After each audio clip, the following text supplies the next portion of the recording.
부활과 생명에 대해서 하나님 말씀을 나누려고 합니다. 부활과 생명은 사실은 같은 말입니다. 기독교 안에 오면 부활과 생명은 같은 의미를 가지고 있습니다. 욥기 14장 14절에 보면 사람이 죽으면 어찌 살리니까 나는 나의 싸우는 모든 날 동안을 참고 노이기를 기다렸나이다 라는 욥의 그런 호소와 간구가 있습니다. 이것을 공동 번역으로 좀 번역을 하면 이렇습니다. 사람은 제 아무리 대장부일지라도 죽었다가 다시 살 수 없는 일, 만일에 그렇다면 나도 이 길고 긴 고역의 날이 지나 밝은 날이 오기를 기다릴 수도 있으련마. 그러니까 인생의 무상함, 인생의 고통을 얘기하면서 인생이 소망이 없다라는 얘기를 하는 겁니다. 사실 이 욥의 간구는 인류 태초부터 오늘날까지 계속 던져지고 있는 사람들의 근원적인 질문을 지금 대변하고 있는 것입니다. 현대 과학과 문명, 학문이 아무리 놀랄만한 발전을 했다고 하지만 이 죽음의 현상은 인류에게 여전히 풀 수 없는 의문으로 지금 남아 있습니다. 인간은 죽은 후에 다시 살 수 있을까?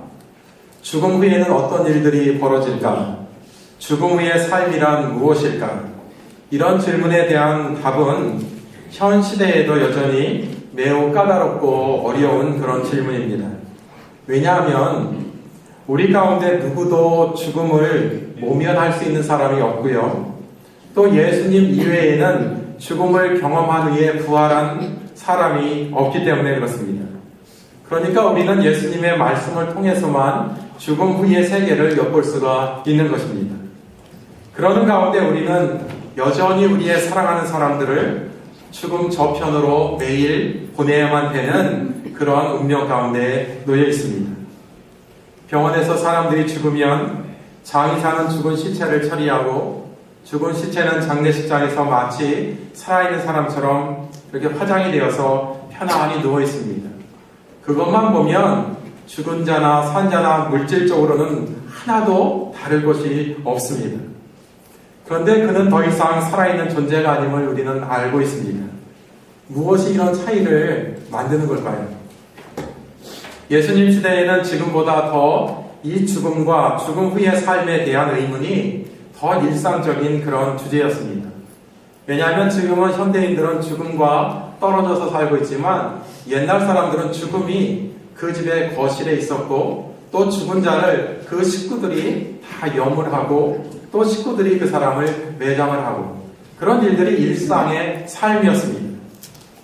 그 유대인들 중에서 사두개인이라고 불리는 사람들은 죽음 후의 삶이 없다라고 생각했던 그런 사람들입니다. 오늘 본문에 나오는 사람들이죠.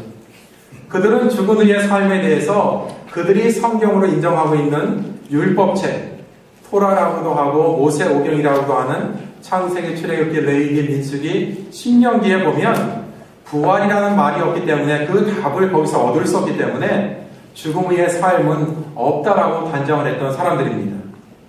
이와는 대조적으로 바리새인이라고 하는 사람들은 죽음 후의 삶을 믿었습니다. 그래서 바리새인과 사두개인들이 서로 항상 대적을 하게 되었는데 그런데 이들이 등장하기 시작한 것은 언제냐 하면 신약과 구약의 중간 시대라는 것이 있습니다. 기원전 152년경 유대의 하스몬 왕조가 등장을 하게 되는데 이 하스몬 왕조 때 이 유대인 중에서 사두개파와 바리새파가 갈리게 됩니다. 흔히 성경의 역사를 신약의 역사와 구약의 역사로 나눕니다. 신약과 구약의 역사가 가지는 비중만큼이나 또 중요한 것이 그 사이에 있는 신구약 중간기입니다.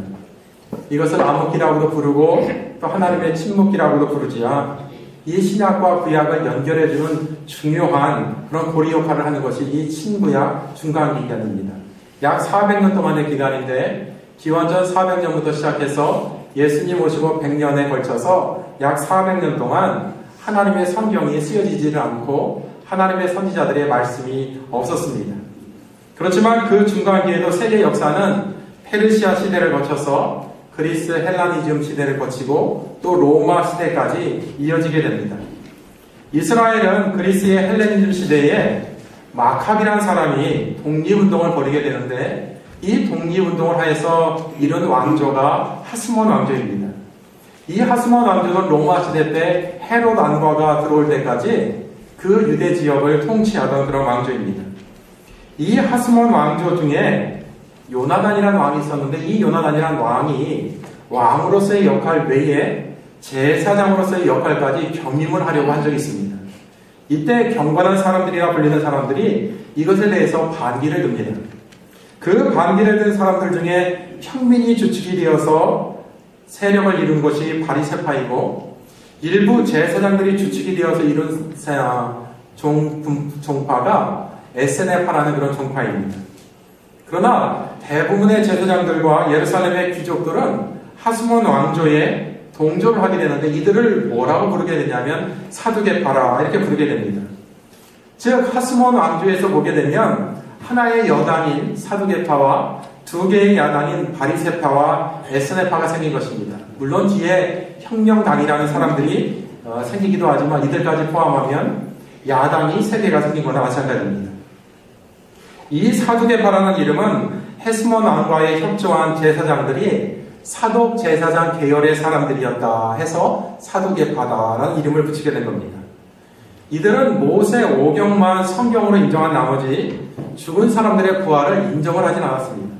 모세 오경에 부활이라는 말이 나오지를 않는다는 것입니다. 신약 성경에서 예수와 가장 첨예하게 신앙의 갈등을 보인 사람들이 바리새인들이었지만, 오늘 본문에서 보면 사두개인들도 종종 예수님에게 적대적인 태도를 보인 것을 알 수가 있습니다.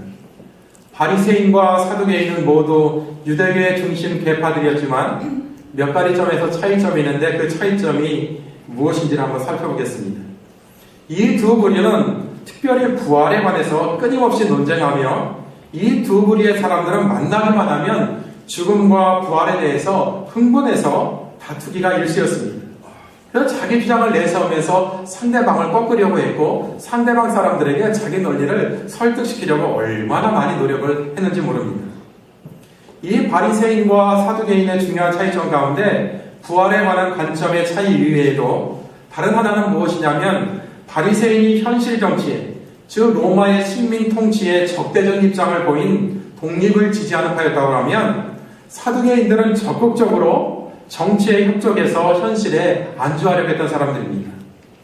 아마 이런 차이는 어디에서 오냐면, 바리새인들이 철저하게 종교적인 집단으로서 정치와 종교를 분리해서 보려고 한 반면에, 비교적 부유하면서 제사장과 귀족 출신으로 이루어진 사두개인들은 자신들의 기득권을 지켜내기 위해서 정치 권력에 협조적일 수밖에 없었기 때문일 것입니다. 또 이 외에도 모세 오경만을 성경으로 간주하는 사두개파와 다르게 이 바리새파는 구전율법, 즉 우리가 쉽게 얘기하는 미슈나 탈무드와 같이 구전으로 내려오던 그런 것도 율법으로 인정을 했습니다. 그래서 오늘 본문에서 불려진 부활의 문제도 그런 많은 차이점 가운데 하나 가운데서 나온 것입니다. 바리새인들은 죽은 자의 부활들과 천사들과 영을 믿었지만, 사두개인들은 현실 정치적이고 현실에 안주하는 사람들이었기 때문에 부활은 없으며 천사나 영들은 존재하지 않는 것이다 라고 주장을 한 것입니다. 이 주장의 근거로 사두개인들은 근친 결혼의 일종인 신명기 25장 5절부터 10절에 나오는 그런 형수 취수제라는 그런 유대교의 관습을 지금 들고서 예수님에게 질문을 던지고 있는 겁니다. 유대인들은 농경사회에 있던 사람들이 아니라 유목민들이었기 때문에 항상 불안했습니다. 그래서 자기의 재산을 지키려면 가족이 있어야 되고 자식들을 많이 낳아야만 했습니다. 그런데 그 중에 큰아들이 결혼을 했는데 그 부인이 아기를 낳지 못하고 그 형이 죽게 되면 그 형의 남동생들이 형수와 다시 결혼을 하는 겁니다. 그래서 아이를 낳게 되면 그 아이를 누구의 아이로 입적을 시켜주냐면 형의 아이로 입적을 시켜줘서 그 아이는 형의 가문을 이어가게 했습니다. 만약에 둘째가 못하면 셋째가 못하면 넷째가 계속 이렇게 하는 겁니다. 즉 이 형수 취수제 관심을 가지고 사두개인들이 오늘 예수님에게 와서 논쟁을 거는 겁니다. 칠형제 중에 맏형이 어떤 여자와 결혼했다가 자식이 없이 죽으면 모세의 율법에 의하면 그 동생이 형수와 결혼하지만 그도 역시 자식이 없이 죽었습니다. 이런 방식으로 7 형제가 모두 자식이 없어 죽었다면 부활한 후에 이 여자는 누구의 아내가 되는 것입니까? 라고 질문을 합니다. 현실에서 일어날 수 없는 이야기를 사두개인들이 하지만 사두개인들이 하는 말을 또 논리적으로 반박은 할 수가 없는 겁니다. 잘 알려져 있는 대로 구약 성서에는 부활에 대한 생각이 아직 구체적으로 확립이 되지를 않고 있었습니다. 죽음은 그야말로 구약시대 사람들에게는 인간에게 미치는 가장 큰 재앙이었습니다. 죽으면 끝난다라고 생각을 한 것입니다. 이런 전통의 근거에서 사두개인들이 주장하려고 하는 바는 이 여자가 부활을 하게 되면 부활한 후에 7 형제 중에 누구의 아내가 될 수 있느냐, 누구의 아내도 될 수 없기 때문에 즉 부활은 있을 수가 없다라고 지금 예수에게 주장을 하는 겁니다. 사실 이 부활 사상은 사두개인들이 인정하는 모세오경에는 진짜 나타나지가 않습니다. 초기 구약 성경에는 죽음 후의 삶에 대한 신앙이 발견되지가 않는 것입니다. 그래서 시편 115편 17절에 보면 이런 고백이 나옵니다. 죽은 자가 여호와를 찬양하지 못하나니 적막한 데 내려가는 아무도 못하리로다. 이 부활 신앙은 언제 나온 것이냐면 바벨론 포로 이후에 근데 기원전 2세기경에 묵시문학을 통해서 예언서를 통해서 이 부활 사상이 나오게 됩니다. 그 대표적인 것이 이사야 26장 19절과 다니엘 12장 1절부터 3절까지입니다. 다니엘 12장 2절에 이런 내용이 나옵니다. 땅의 티끌 가운데 자는 자 중에 많이 깨어 영생을 얻는 자도 있겠고 수욕을 받아서 무궁히 부끄러움을 입을 자도 있을 것이다. 이사야서 26장 19절에 보면 주의 죽은 자들은 살아나고 우리의 시체들은 일어나리이다. 티끌에 거하는 자들아 너희는 깨어 노래하라. 주의 이슬은 빛난 이슬이니 땅이 죽은 자를 내어놓으리로다. 이때가 돼서야 사람이 다시 산다는 그런 사상이 나오게 되는 것입니다. 오늘도 상식적인 사람들은 이런 부활이 없다는 주장에 의의를 달지 않습니다. 이런 생각을 하는 2가지 강력한 근거는 어디에 있냐 하면 지금까지 아무도 죽음 이후의 부활을 실제로 경험한 사람이 없다는 것이고, 둘째는 우리가 살아있는 상태에서 부활의 경험을 할 수가 없다는 것입니다. 단순하게 생각해서 만일 부모가 젊은 나이에 돌아가셨다고 생각을 해보십시오. 부모님이 30대에 돌아가셨는데 그 자식은 늙어서 80대에 죽었다라고 하면 나중에 부활의 세계에서 죽은 대로 다시 부활한다고 하면 부모가 저 젊은 상태가 될 텐데 이것은 논리적으로 말이가 되지 않는다라는 것이죠. 또 하나, 세상에 태어나마자 죽은 아기들이 있는데 이 아기들은 부활한 후에 여전히 아기 상태로 머물게 된다면 아주 곤란한 문제가 발생할 거라는 겁니다. 그러니까 부활 후 몇천 년에 죽은 아이는 여전히 아이이고 얼마 전에 죽은 80살 먹은 노인은 계속 노인이라고 하면 몇천 살 먹은 아이와 80 먹은 노인이 부활한 후에 하나님 나라에서는 도대체 누가 더 어른이냐라는 것이죠. 좀 유치한 질문 같지만 또 무시할 수 없는 질문입니다. 부활을 인정하려고 하면 논리적으로 말이 되지 않는 일들이 많이 발생할 수 있다라고 지금 얘기를 하는 것입니다. 그렇다고 해서 부활이 이런 개인적인 인격적인 정체성이나 특성 없이 영적인 부활을 갖다가 강조만 한다고 하면 이것은 또 기독교적인 생각이 아닙니다. 우리의 부활은 분명히 육적인 부활을 의미하기 때문에 그렇습니다. 그래서 이 문제에 대해서 사도 바울은 현세적인 실존과 부활 후의 실존은 질적인 차이가 있다라고 주장을 하게 됩니다. 그래서 고린도전서 15장 44절에 보면 육의 몸으로 심고 신령한 몸으로 다시 사나니 육의 몸이 있은즉 신령한 몸이 있느니라. 그리고 다시 빌립보서 3장 21절에서 이렇게 얘기합니다. 우리가 낮은 몸을 자기 영광의 몸의 형체와 같이 변케 하시리라. 그런데 부활을 인정하지 못하는 이런 이유의 가장 큰 근거는 과학적인 사고방식으로 이것을 판단하려고 하기 때문이라는 것입니다. 어떤 면에서 보면 자연과학적인 그런 만능주의는 현대인들에게 일종의 종교적인 권위까지 지금 강요하고 있는데 이것은 자연과학을 근본적으로 제대로 알지 못하기 때문에 나오는 그런 오류이기도 합니다. 중세시대에는 종교가 과학을 지배했는데 요즘 시대에는 거꾸로 과학이 종교를 재단하려고 합니다.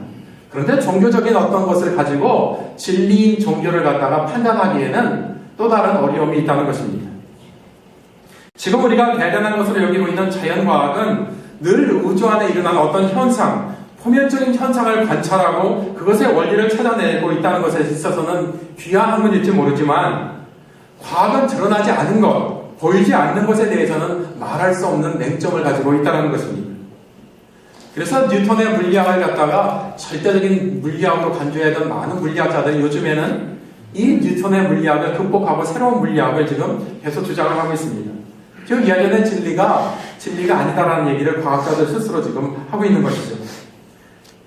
그러니까 과학적인 사고를 가지고 성경에서 말하는 것을 다 증명하려고 할 필요가 없다는 것입니다.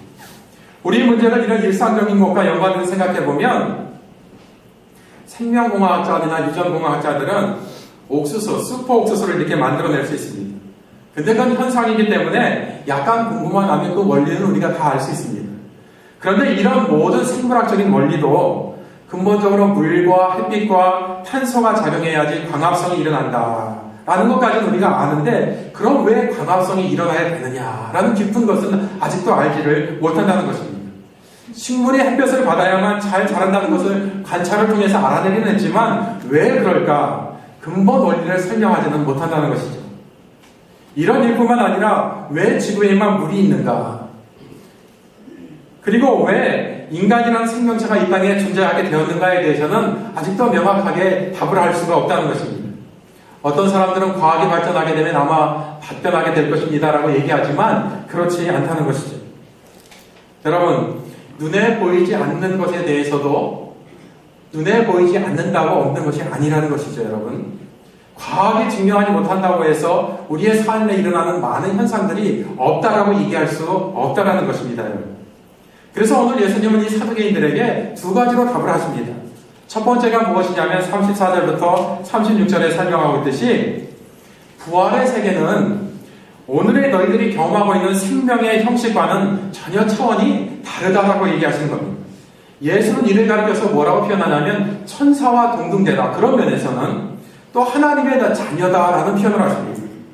바울이 고린도전서 15장에서 우리가 부활을 이루려면 그것이 지금의 생명과 근본적으로 다른 세계라는 점을 전제해야만 한다라고 지금 얘기를 합니다. 부활에 대한 우리의 오해는 그것이 흡사 이 땅에서의 생명이 그대로 연장되는 것으로 그래서 여기서 즐겁게 생각하던 그런 형식들이 또 성취되는 것으로 여기지 말아야 한다는 것입니다. 많은 기독교인들이 부활의 나라에서 잘 먹고 잘 살기 위해서 지금 현실의 세계에서 열심히 신앙생활을 해야 한다라고 생각을 하고 있습니다. 이런 생각으로는 우리가 도저히 부활의 세계에 가까이 갈 수가 없다는 것입니다. 생각을 해보시라는 겁니다. 늘 배부르고 따뜻하고 만족스럽게 산다는 발상 자체가 모순일 뿐만 아니라 이 땅에서 우리가 경험하고 있듯이 배부르고 등 따수고 잘 먹는다고 해서 우리의 인생이 만족이 되지가 않는다는 것입니다. 그런 모든 것이 충족이 된다고 하면 이 땅에서도 만족스럽지 않은데 하나님의 나라, 부활의 나라, 생명의 나라에 가서도 그런 것들을 추구한다면 그것은 어리석은 것이라는 것이죠. 여기서 부활의 나라와 지금의 세계가 다르다는 말은 무슨 뜻이냐 하면 어떻게 다른 것인가 하면 안타깝게도 우리는 그것을 누구나 이해할 수 있는 방식으로 설명을 할 수가 없다는 것입니다. 예를 들면 씨앗을 땅에 심고 물을 주면 일정 기간이 지나서 잎이 나고 꽃이 피게 됩니다. 우리는 그 현상을 관찰하고 그것을 경험적으로 알고 있기 때문에 매년 그것을 반복하고 있지만 그러나 씨앗 속에 어떠한 방식으로 꽃이 숨어 있는지 그 씨앗 속에 어떠한 방식으로 열매가 숨어 있는지는 아무도 지금 모른다는 것입니다. 씨앗을 심으면 꽃이 피고 열매를 맺는다는 건 알지만 어떻게 그 씨앗 안에 그런 것들이 있을까는 모른다는 것이죠. 즉 우리가 낯익게 경험하는 우리의 일상에 일어나는 많은 일들이 사실은 좀 신중하게 생각한다 그러면 너무너무 귀한 일들이 많이 우리 가운데 일어나고 있다는 것입니다. 우리가 살아가고 있는 이 많은 일들이 우리가 알기 때문에 살아갈 수 있는 것이 아니라 우리가 모르면서도 살아가는 수많은 신비한 일들이 이 세상에는 가득하다는 것이죠. 따라서 여기서 다르다는 것, 이 세상과 부활의 세계가 다르다라는 말은 은폐되어 있다. 아직 비밀이 다 밝혀지지 않았다라고도 표현할 수가 있다는 것입니다. 우리가 알지 못하는 방식으로 숨어있는 하나님의 생명의 형식이 곧 부활이라는 것입니다. 이런 사람들에게 부활을 설명한다는 것은 불가능할지도 모릅니다. 왜냐하면 인간의 언어 자체가 한정적일 뿐만 아니라 이 세상에서 우리가 경험하고 있는 생명 현상이 너무 우리의 사고 방식을 지배하고 있기 때문에 그렇습니다. 우리는 모르면서도 모든 것을 알고 있다라고 생각을 하고 살아가고 있다는 것이죠. 우리에게 익숙한 이 현상의 배후에 훨씬 큰 생명의 능력이 지금 움직이고 있다는 것을 누구나 인식하는 것이 아니라는 것입니다. 이런 점에서 보면 들을 귀가 있는 사람에게만 이런 깨달음이 들려지게 된다는 것입니다. 아멘. 사두개인들을 향한 예수님의 두 번째 답변은 사두개인들이 그토록 절대 진리로 생각하고 있는 모세의 오명, 율법을 통해서 예수님이 말씀을 합니다. 네가 얘기하는 그 얘기 중에 아브라함의 하나님, 이삭의 하나님, 야곱의 하나님이라는 구절을 너희가 얘기했다라고 하면서 그 구절을 예수님이 설명을 하시는 겁니다. 만약 사두개인들이 생각하듯이 인간이 죽어서 완전히 사라지고 없어지는 존재라면 하나님과 아무 상관이 없는 상태가 되는데 오늘 성경에서 그들의 하나님이라고 가르치는 걸 보면 지금 그들은 존재 자체가 없어진 것이 아니라 아브라함과 이삭과 야곱이 존재가 없어진 것이 아니라 지금도 살아있다라는 어떻게 보면 부활했다라는 그런 뜻이 아니냐라고 예수님이 말씀하시는 겁니다. 출애굽기의 그 구절이 반드시 부활이라는 말을 표현하고 있지는 않지만 어쩌면 모세가 그 호렙산에서 만난 아브라함의 하나님, 이삭의 하나님, 야곱의 하나님은 바로 모세의 하나님이고 너희의 하나님이실 수 있다는 것을 모르느냐라는 것이죠. 다만 예수는 사두개인들의 생각에 맞추어서 부활의 논리를 제시하고 설명할 필요가 있었기 때문에 오늘 이 구절을 지금 말씀하시는 것입니다. 부활의 문제와 연관해서 우리는 영혼이 불멸한다거나 최후의 심판이 사람이 개인적으로 죽은 다음에 일어나는 것입니까? 아니면 우주론적인 종말시에 일어나는 것입니까? 우리의 몸이 부활하는 것입니까? 여러 가지 질문을 던질 수 있지만 오늘은 생명이 무엇인가에만 한번 집중해 보려고 합니다. 왜냐하면 부활의 문제는 생명을 어떻게 생각하는가에 달려있기 때문입니다. 여자의 몸에 있는 난자와 남자의 몸에 있는 정자도 분명히 생명의 씨앗이라고 할 수 있습니다. 난자와 정자가 결합이 이루어진 다음에는 좀 더 생명이 구체적인 모습을 띠게 되죠. 또 여성의 몸에서 그 생명이 바깥으로 나오게 되면 생명이 더 훨씬 확실한 생명체가 된다는 것입니다. 그렇다면 우리가 살다가 죽음 이후의 세계로 가면 그 생명이 더 확실해지지 않을까라고 생각해 볼 수 있다는 거죠. 즉 우리는 지금 여기까지만 우리가 경험을 하고 있습니다. 바울이 우리가 변화된 몸을 입게 될 것이라고 말하듯이 우리가 아직 인식할 수 없는 차원으로, 즉 아직 하나님의 은혜 안에 숨어있기 때문에 우리가 알지 못하지만 그런 것이 확인될 수 있는 그 세계로 그런 생명체를 우리가 변화된다라고 바울이 얘기하는 것을 보면 우리도 그것을 믿을 수 있어야 한다는 겁니다. 다른 차원의 생명의 세계, 변화된 생명의 세계, 그 비밀의 세계를 희망하며 사는 것이 바로 기독교의 부활의 신앙의 삶을 사는 것입니다. 바울은 고린도전서 15장 48절 58절에서 부활의 삶에 대해서 이렇게 얘기를 합니다. 한번 들어보십시오. 무릇 흙에 속한 자는 저 흙에 속한 자들과 같고 무릇 하늘에 속한 자는 저 하늘에 속한 자들과 같으니 우리가 흙에 속한 자의 형상을 입은 것 같이 또한 하늘에 속한 자의 형상을 입으리라. 형제들아 내가 이것을 말하노니 혈과 육은 하나님의 나라를 유혹으로 받을 수 없고 또한 썩는 것은 썩지 아니할 것을 유혹으로 받지 못하느니라.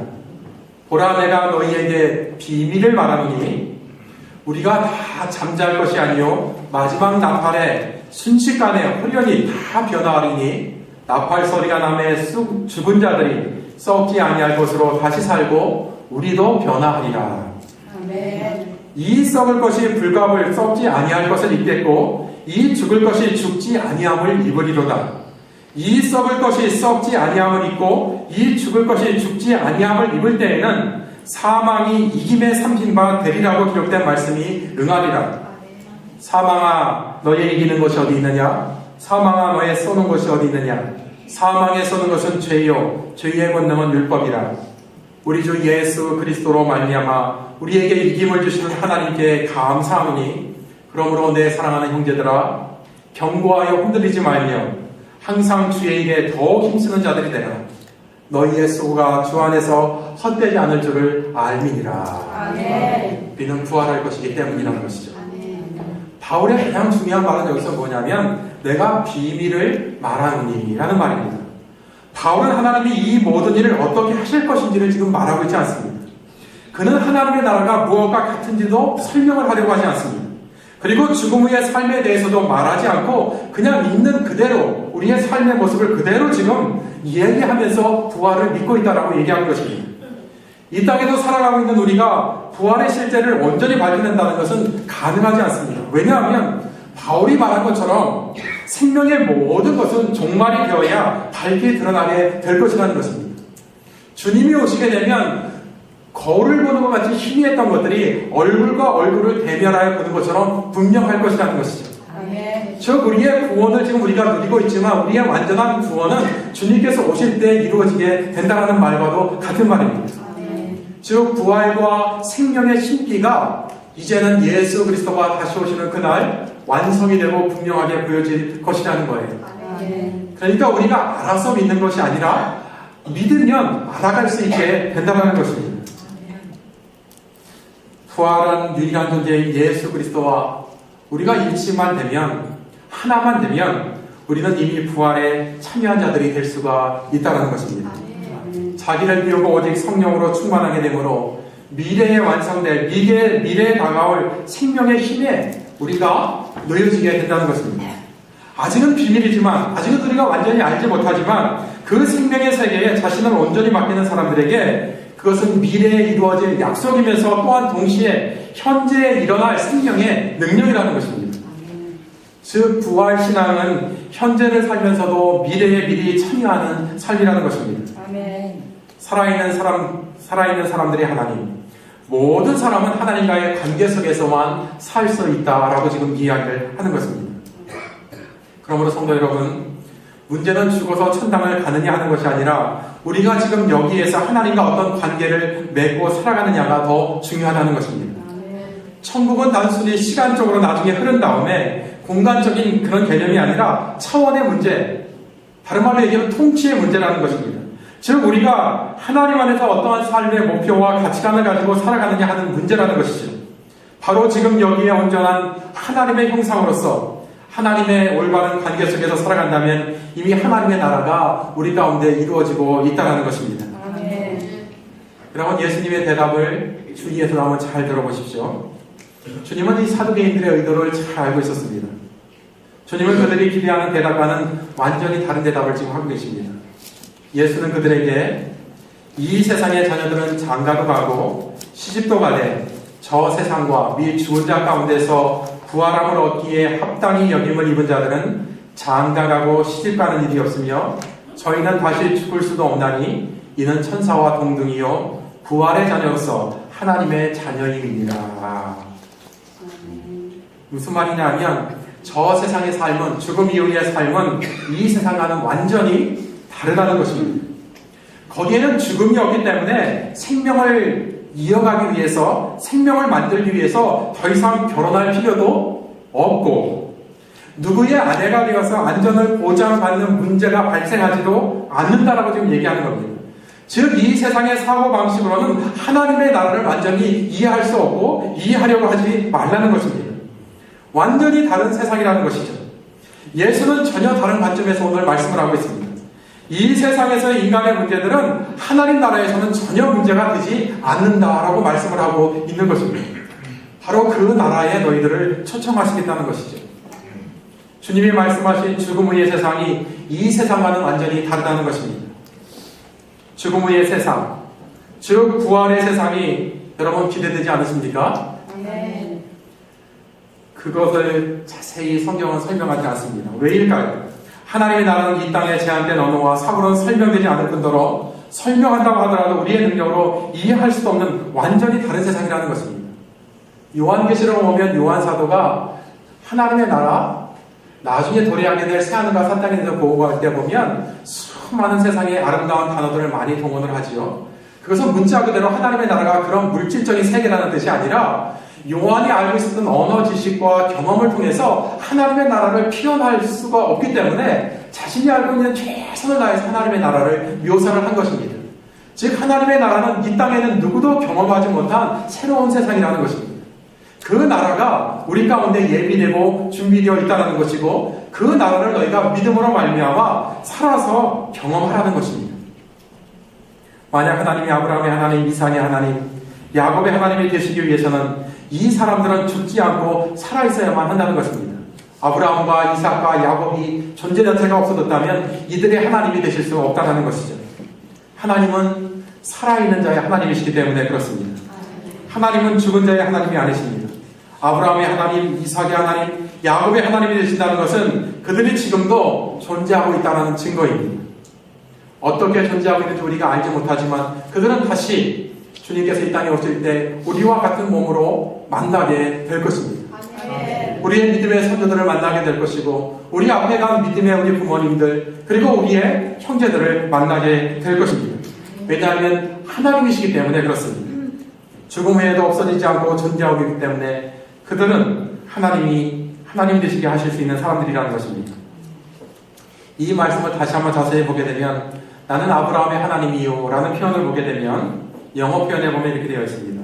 I am, 나는 뭔것이다. 이 말을 쓸 때 시제가 I was 라는 말, 과거형을 쓰질 않습니다. 나는 아브라함의 하나님이었었다라는 것이 아니라 지금도 아브라함의 하나님이라는 것입니다. 즉 말하는 순간에 살아계시다는 거예요. 사두개인들에게 지금 말할 때에도 하나님은 동일하게 살아계시다는 것입니다. 그 하나님은 오늘 예배드리는 우리에게도 동일하게 살아계신 분이시라는 것입니다. 이 사람들은 하나님을 통해서 하나님 안에서 살아있다는 것입니다. 주님은 사두개인들에게 율법을 통해 그들에게 이 세상 후 다른 세계가 정말로 존재함을 알려주고 있습니다. 하나님은 아직도 아브라함과 이삭과 야곱의 하나님이시고 하나님은 살아있는 자들의 신이시고 오늘 여러분과 저의 하나님이 되신다는 것입니다. 그러면 우리는 이제 우리 자신에게 질문을 던져야 됩니다. 이 모든 일이 우리와 무슨 상관이 있느냐는 것이죠. 여러분과 저는 어떠한 삶을 살아가야 하는가라는 것입니다. 우리가 이 문제와 씨름할 때 우리는 확실한 소망과 담대함과 확신을 가지고 살아갈 수 있게 될 것입니다. 우리는 이 땅에 모든 것을 걸지 말아야 됩니다. 이 땅에 올인하지 말아야 한다는 겁니다. 이 땅에 일어나는 것에만 우리의 모든 것을 관심을 갖지 말아야 한다는 것입니다. 하나님 나라에도 가치 있고 귀한 것이 있다는 것을 깨달을 수 있어야 한다는 것입니다. 부활 후에 영원한 생명을 가지고 경험하게 될 하나님의 나라에 대한 약속을 믿고 하나님과 이웃을 사랑하는 일에 우리의 모든 것을 투자할 수 있어야 한다는 것입니다. 여러분이 잘 아는 마릴린 먼로는 20세기 최고의 미인이고 최고의 인기배우였습니다. 전 세계 남성들의 우상이었습니다. 미국의 존 F 케네디 대통령도 자기 생일에 다른 빌드는 한 명도 초대하지 않고 비밀리에 이 멀로만 초대하고서 얼마나 기뻐했는지 모른다고 합니다. 영국 왕실에서도 이 마릴린 먼로를 특별히 초대해서 극진한 예우를 했습니다. 그야말로 이 마릴린 먼로는 인기 정상이었고 세계 최고의 삶을 살았습니다. 지금도 헐리우드에 가면 이 마릴린 먼로의 사진이 굉장히 많이 걸려 있습니다. 그런데 정작 그녀는 이런 얘기를 했습니다. 나는 한 여성이 지닐 수 있는 모든 것을 다 가졌습니다. 나는 젊습니다. 나는 아름답습니다. 나는 돈이 많습니다. 나는 사랑에 굶주리지도 않습니다. 하루에 수백 통의 팬레터를 받고 있습니다. 나는 건강하고 부족한 것이 아무것도 없습니다. 앞으로도 이렇게 살 수 있습니다. 그런데 웬일일까요? 나는 이렇게도 공허하고 이렇게도 불행합니다. 이유 없는 반항이라는 말도 있지만 나는 이유 없이 불행합니다. 라고 고백을 했습니다. 이렇게 공허함 속에 살던 그녀는 끝내 스스로 목숨을 끊음으로 생을 마감하게 됩니다. 인기 정상에서 부의 충만함 가운데서 모든 것에 절정에서 살았지만 허무하게 생을 끝냈습니다. 그녀의 시신 옆에 메모지가 하나 있었는데 거기에 쓴 글에 이런 내용이 있습니다.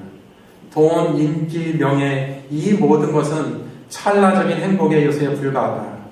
돌아보니 내 인생은 한 손으로 손뼉을 친 인생이었다. 그럼 허무한 인생이라는 거예요. 한 손으로 어떻게 손뼉을 치겠습니까? 허무하게 죽은 것입니다. 이처럼 영혼을 무시하고 설계한 인생은 현실 안주의 삶은 불행할 수밖에 없다는 것입니다. 초대교회의 문서들을 보면 이런 기록들이 있습니다. 그리스도인들은 다른 사람들과 비교하여 그들의 나라, 마을 관습에는 구별이 되지 않는다. 그들은 도시에서 살았고 지역의 관습에 따라 음식을 먹었고 옷을 입었고 외형적으로는 일반인들과 구별이 되지 않았다. 하지만 그들이 영적인 상태에 대해서는 놀라운 역설적인 그런 삶을 살았다. 그들이 태어난 이 땅에 살았지만 마치 임시 거주자처럼 살면서 그들은 하늘나라의 시민으로서의 모든 의무를 다했다. 그리고 이 땅에서는 이방인으로 당하는 모든 불리함을 기꺼이 감수한 것이었다. 그들은 이 땅에서의 삶을 보냈지만 하늘나라의 시민권을 갖고 살았기 때문이다. 우리가 이 땅에 살고 있지만 역설적이게도 하늘의 시민권이 우리에게 주어졌다는 것입니다. 우리는 믿지 않는 사람들보다 가치 있는 일에 대해서 더 잘 이해할 수 있는 위치에 서 있습니다. 왜냐하면 우리는 이 땅에서의 가치 있는 일들이 하나님 나라에서는 그렇게 가치 있지 못하다는 것을 오늘 깨달았기 때문입니다. 그러므로 우리의 삶에 참 자유를 얻기 위해서는 물질적인 것보다는 삶의 영적인 가치에 우리의 삶을 투자할 수 있는 지혜가 있어야 한다는 것입니다. 살아있는 사람들의 하나님, 모든 사람들은 하나님과의 관계 속에서만 온전한 삶을 살 수가 있다는 것입니다. 결국 문제는 죽어서 천당 가느냐 하는 것이 아니라 우리가 지금 여기서 하나님과 어떤 관계를 맺고 살아가느냐가 더 중요한 문제라는 것입니다. 천국은 단순히 시간적이거나 공간적인 개념이 아니라 차원의 문제, 즉 우리가 하나님 안에서 어떠한 삶의 목표와 가치관을 가지고 살아가느냐의 문제라는 것입니다. 바로 지금 여기에서 온전한 하나님의 형상으로서 하나님과의 올바른 관계 속에서 살아간다면 이미 하나님의 나라는 우리 가운데 이루어진 것이고 부활의 생명과 능력이 우리 가운데 작동하고 있다는 증거라는 것입니다. 여러분, 죽어서 그것이 아니라 살아있을 때 부활의 생명이 여러분 가운데 넘치시기를 주님의 이름으로 축원을 드립니다. 기도하겠습니다. 하나님 아버지, 우리는 자꾸 삶을 나중으로 핑계대려고 합니다. 지금 하나님께서 우리에게 주신 삶을 좀 더 사랑하지 못하고 주님께서 이 땅에 주신 우리의 삶 가운데서 하나님의 사랑을 실천하지 못하고 자꾸 뒤로 물리다가 우리의 인생이 흘러가게 되는 줄 믿습니다. 하나님, 예수 그리스도로 말미암아 우리가 부활의 생명이 우리 가운데 이미 임한 줄 믿습니다. 하나님, 죽어도 죽지 않게 되는 존재가 된 줄 믿습니다. 살아서 믿는 자는 영원히 죽지 아니하리라. 하나님, 죽음이란 현상이 우리 가운데 벌어질지 모르지만 우리의 영혼은 결코 소멸되지 아니하고 하나님 안에서 온전하게 될 줄 믿습니다. 주님이 오시는 그날 우리가 새로운 몸을 잃게 될 것이고 새하늘과 새 땅에서 주님과 함께 영원히 살게 될 줄 믿습니다. 하나님, 오늘 우리가 그 부활의 능력으로 살아가는 귀한 자들 되게 하여 주시옵소서. 예수님의 이름으로 기도드립니다. 아멘.